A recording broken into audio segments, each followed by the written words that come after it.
Today, we're going to be talking about the current skill gap in Rebirth and really seeing how players are actually adjusting to it by spectating some solos, especially after the update, which there were a lot of changes. Some of them increased that skill gap, and there actually were some changes that closed that skill gap a little bit, closed the difference between a really good player and somebody who struggles. Now, the overall kind of biggest change with the update was the health change. This definitely increases the skill gap. It's really going to make it tougher. You're going to have to be more consistent with your shots, and who I think this affects the most is actually kind of the 1 to 2 KD player. If you're over a 2 KD player, you're really consistently hitting shots at this point, and those few extra bullets that you need to down somebody isn't really a huge deal. Now, if you're below a 1 KD player, you're kind of inconsistent with your shots. You miss shots pretty often, but a lot of the times you're in a 50-50 situation either way. I don't think you're going to lose gunfights because of the health change, and the gunfights that you do win are still 50-50s, and you just got to execute. Those 1 to 2 KD players, I think you're going to struggle the most and really going to have to work on your aim more and becoming more consistent. You're players who you have good aim, but sometimes you just miss shots. You're a little bit all over the place, horizontal, vertical, whatever it may be. You're not hitting those high damage areas. You're going to have to hit more shots in order to win more gunfights. So I think you're kind of the ones who really the change is going to affect the most, and we're seeing just an absolute bloodbath on top of prison here. Now, a few other changes that people aren't really talking about in terms of skill gap. Lootable perks. I think lootable perks is a massive increase to the skill gap, and I'm hoping that we can really get into kind of a groove here spectating, but let's keep talking about changes. Lootable perks I think is a huge benefit for aggressive players. It definitely increases that skill gap. Here's why.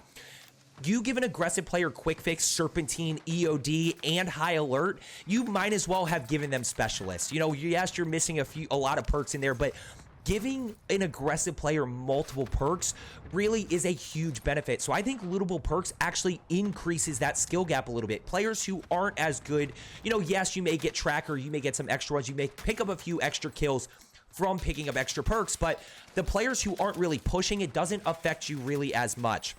This is still just, is anybody going to drop down off top prison and start to go loot up and try to, get loadout or something? The other thing is the cash change. I actually think the cash change is kind of net even, right? So if you don't know about the cash change, it's what they call the death tax penalty. When you die, how much money do you drop versus how much money do you keep? It used to be that you drop 80% and you keep 20%. Now it is a 50-50 split. So aggressive players aren't going to be picking up as much cash, and you are going to be keeping a little bit more cash if you die. So I think that's about a net even split because, you'll be able to keep a little bit more cash on you. You might be able to get loadout, whereas before you couldn't. Aggressive players aren't going to be picking up as much cash from players that they kill, may not be able to pop UAVs as much, so you're going to have to rely a little bit more on contracts to get that information that we always talk about. The other ones is, when we talk about bringing that skill gap a little bit closer together where, it's not as not as much of an impact, is going to be the fact that they nerf stims. Stims are still really good. They're still the tactical that I'm going to be using. The health benefit is really good in terms of kind of regaining health, but also there is still a speed boost. If you don't know, they actually, so there's a good example of kind of where you see that this person hit shots well, they took advantage of that health change, and were still able to be consistent. If you don't know this, they nerf stims, and then they actually kind of buff them a little bit. They didn't buff it back to where it was pre-update, but they kind of met it in the middle right there. So there's still a speed boost. You saw that guy. Let's see how he hits shots here. And he's got a atomic Owen gun, so he's a pretty good player. So stims are kind of still the tactical that I'm going to be going with, but that did kind of close that skill gap. The other one that I think not a lot of people were talking about are the radar jammers. Good shots right there. And you see that person almost, they missed a few shots a little bit later. I'm going to be putting KDs on the screen, by the way. You've probably seen them throughout just to get a sense of how good these players are, where they fall on the average Rebirth KD scale. So, radar jammers, I think, is a huge thing that decreases that skill gap. Why? Well, aggressive players can't pop UAVs if a radar jammer's up. They last a very long time.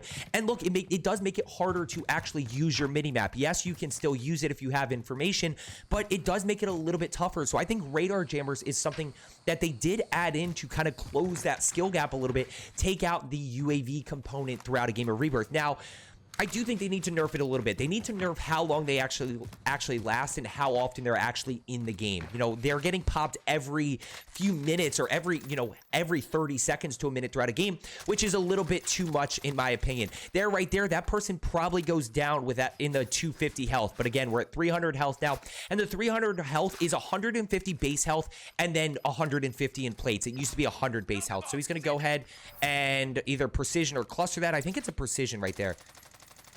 By the way, he killed himself. That is highly unfortunate. So let's go on to this next player right here.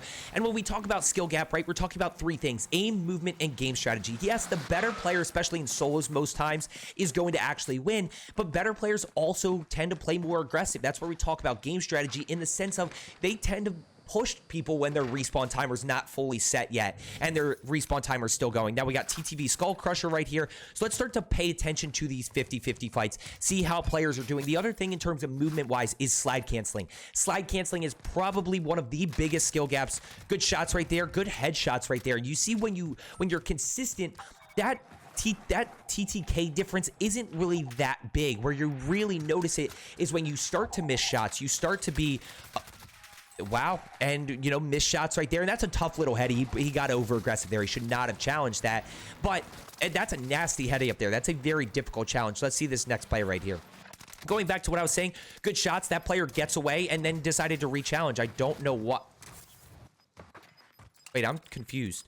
He just, that player flew back in. Skull Crusher tried to fly back in on his stuff. That's what happened. I was very confused. I thought we almost saw a replay there for a second, but that's a very tough heady to challenge. And, slide canceling is probably the biggest skill gap besides aim, right? Because it's movement speed. It's being able to get away from enemies, especially when you add in quick fix, serpentine, especially when you add in the health change, because now all of a sudden you can have a player a bullet, very low health, they slide cancel, they can get away, they're replayed, and now they re-challenge you, and all of a sudden you lose that gunfight that you probably would have gotten a kill before, and now you're actually dying. Gonna go ahead and pop UAVs.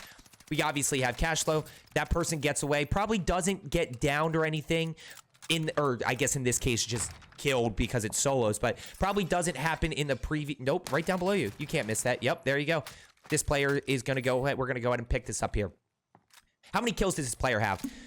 And I think, like I said, I continue to say, I think the 1 to 2 KD players, and I'm kind of curious because I don't know what the KDs of these players are. I'm going to put those in afterwards, but I'm kind of curious to see if that really holds up, the fact that the 1 to 2 KD players are going to really struggle the most. Obviously, I think in terms of players that are below a 1 KD, yes, previously you could get a little bit luckier and kill a better player, but that was still kind of a 50-50 situation. I don't think that changes a whole lot. Real quick, by the way, if you are looking to get better at Rebirth, just consider hitting that subscribe button down below. My whole goal is just to help you get better. I do videos every single day. I live stream on YouTube 4 days a week. So if you want to know when I'm posting and going live, make sure you turn on that notification bell. Now, this player has 8 kills right here, running an MP5 with an RPG. This is a very interesting build. Again, curious what the KD of this player is. And like I said, better players generally win, although crazy things can happen. I think what they're, the health change takes out a little bit of that kind of luck factor, a little bit of that unluckiness. I'm also going to leave you my warm-up video on how to get better aim. I know I mentioned that a little bit earlier, but if you are looking to get better aim, just consider going and checking out that video. I promise you it will help a ton. Now, this person should kind of rotate a little bit further, $10,500, so probably should rotate to buy here, get that information up. Take advantage of the fact that you have all that cash. Pop UAV, figure out where people are, and look, I always talk about confidence equals information plus execution. We got to execute, which is what they kind of built the skill gap. Oh my gosh, he's not going to rocket this guy. I don't know what is going on here. This is insane. We've got somebody just using a rocket. We'll go ahead and push here. I mean, it's too late now. You can't really push, but they're increasing that skill gap kind of in game strategy, and the aim component really, better players are starting to kind of win more gunfights. And what we don't see a lot in Rebirth is the positioning component. That's why I think they added Serpentine. I'm going to be running Serpentine, but Serpentine's definitely more of a Caldera perk than anything because you get caught out in the open so much. Where I think Serpentine applies on Rebirth is actually when you are in a low health situation when you're running away, or when you are caught a little bit out in the open, because you're taking 20% less damage when you have no plates and you're sprinting, right? So if you're running away from somebody with no plates because you just got it down in a thirst in a 1v3 fight and you got to get away to replate, Serpentine is going to play a factor. And that's where I talk about lootable perks, because all of a sudden you could have Serpentine and Quick Fix as well as multiple other perks. You could have Tempered. I mean, you can loot these perks, so you could have any combination of stuff that you find on the ground, and that's going to really help aggressive players. In terms of players who aren't as aggressive, I don't see that as helping them as much, because they aren't really pushing as much. They're not really putting themselves in those situations where, you know, Serpentine's going to come into play, or high, you know, I guess High Alert could really help them.